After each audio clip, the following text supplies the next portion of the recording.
Баршаңызға қайырлы күн достар, сіздермен Азиза. Бүгін осындай өте дәмді әрі ерекше болып шығатын сосискадан корндок жасайтын боламыз.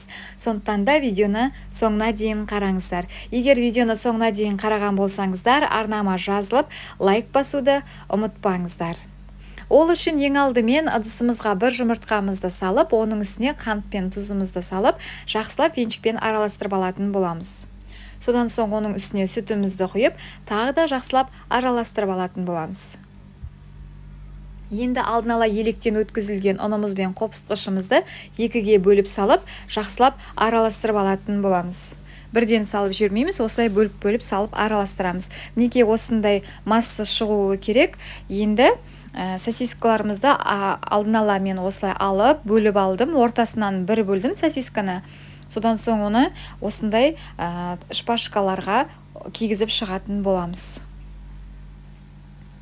Барлығын осылай сосискамызды шпажкалерге осылай кигізіп шығатын боламыз.